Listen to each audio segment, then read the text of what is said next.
Imagine you are sitting in a secure, soundproof boardroom on the 55th floor of a skyscraper in Manhattan. You have just concluded a merger that will redefine your industry. Your phone, an enterprise-grade device with multi-layer encryption, sits on the table. You feel a sense of absolute triumph. You are surrounded by the most expensive security infrastructure money can buy. Suddenly, your screen glows. It is an incoming video call from your spouse. You answer, and there they are, standing in your kitchen at home, appearing distressed. They tell you that your private family server has been breached and that a set of highly sensitive, deeply personal files are being uploaded to a public forum in real time.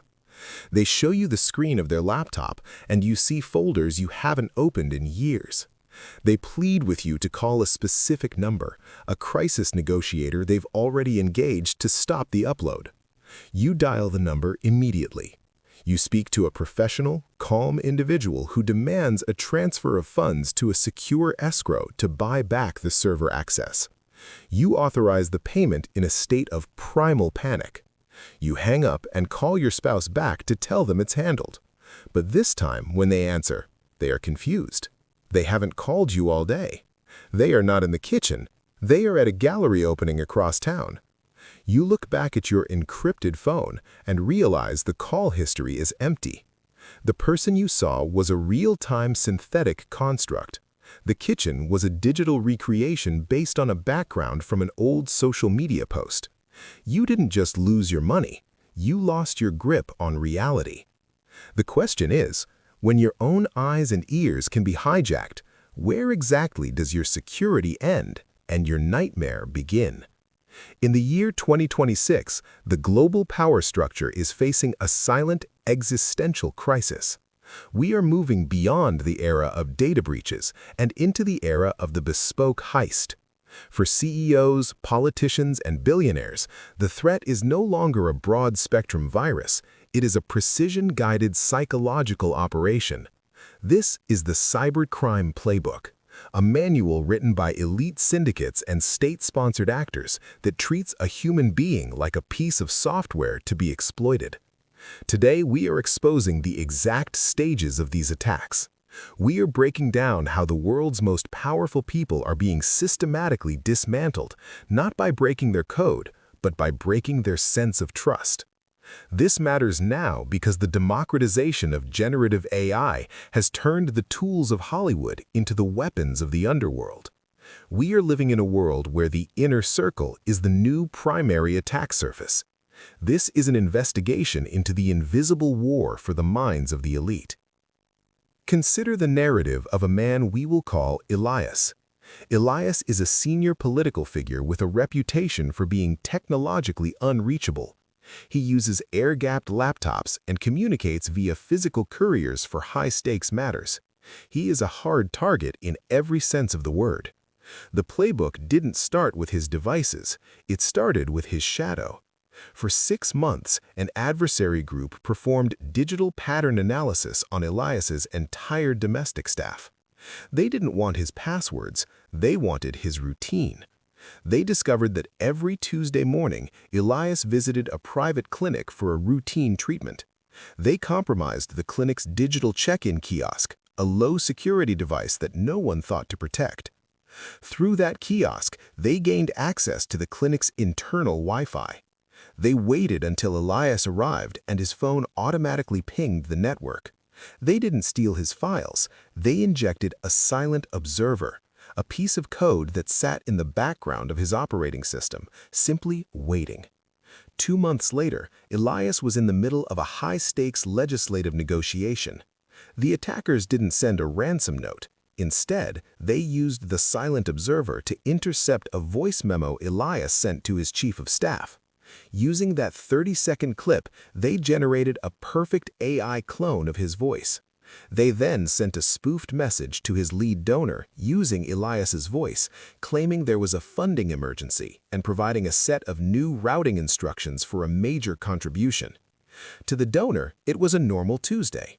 By the time the discrepancy was found, $40 million had been laundered through 4 different continents. The attackers didn't need to break into a vault, they simply redirected the flow of trust. The cybercrime playbook works because it exploits four specific pillars of human and systemic vulnerabilities. The first is lifestyle mapping. In 2026, privacy is a myth for anyone with power. Attackers use open-source intelligence, flight trackers, social media mentions by distant relatives, and corporate filings to build a 360-degree view of a target's life. They know who you trust, who you fear, and what you value most. The second pillar is the manufactured crisis. Human beings are most likely to bypass their own security protocols when they are in a state of high emotional arousal. Attackers create a synthetic emergency, a legal threat, a family medical crisis, or a reputational scandal that requires immediate action. They rely on the fact that under pressure, the executive brain will prioritize speed over verification. The third pillar is synthetic authority. We are hardwired to respect the symbols of power. When a verified account, a secure video call, or an official document appears, our first instinct is to comply. In the year 2026, these symbols are easily faked. Attackers use deepfake technology to project the likeness of a bank director, a law enforcement official, or a trusted partner. They use the victim's own respect for hierarchy against them. The fourth pillar is the information vacuum. High-stakes individuals often operate in silos. They keep secrets to protect their interests.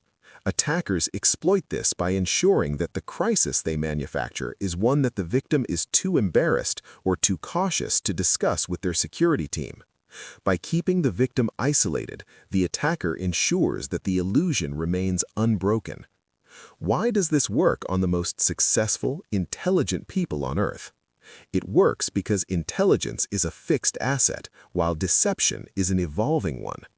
Many CEOs and politicians suffer from expertise bias. They believe that because they are masters of their professional world, they are naturally resistant to being fooled. They look for the scams of the past, not the precision strikes of the future. Furthermore, the higher you climb, the more you rely on digital proxies. You don't manage your own calendar, your own travel, or your own communications. You delegate those tasks to a network of assistants and automated systems. Each one of those proxies is a potential point of failure. The attackers don't need to fool the billionaire. They only need to fool the person who manages the billionaire's life. The risk of this playbook is that it is infinitely scalable. While it is currently being used to drain the accounts of the ultra-wealthy and influence the decisions of politicians, the technology is trickling down. The same tools used to clone a CEO's voice today will be used to clone a parent's voice tomorrow. We are moving into a future where identity is no longer a biological fact, but a digital certificate that can be forged. For the family of a professional or the staff of a corporate leader, the playbook means that no communication can be taken at face value. We are living in a zero-trust reality, where the more important the message is, the more it must be doubted. To defend against the cybercrime playbook, you must move beyond technology and into the realm of analog verification. The first and vital step is the establishment of a family and professional code word. This is a phrase or a question that is never written down, never stored in a password manager, and never spoken over a digital device. It is a secret shared in person. If an urgent, high-stakes request arrives, even if you see the person's face and hear their voice on a video call, you must ask for the code. If the caller cannot provide it, you must assume they are a synthetic construct. The second step is the out-of-band rule. If you receive a request for a financial transfer or sensitive information on one platform, you must verify it on a completely different, unrelated platform. If the request comes via an encrypted app, call the person back on their landline. If it comes via email, send a physical courier or use a prearranged secondary device.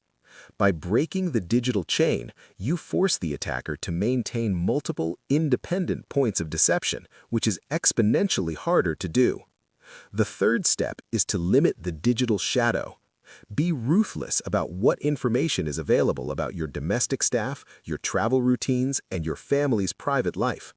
Every check-in at a restaurant and every photo of a private jet interior is a gift to a social engineer. Fourth, normalize a culture of friction. In many corporate environments, employees are afraid to question the boss. This is a fatal flaw. You must empower your team to be professionally skeptical. If the CEO asks for an unusual wire transfer, the assistant should be rewarded, not punished for stopping to verify the request. Security is a team sport, and it requires the participation of everyone in the inner circle.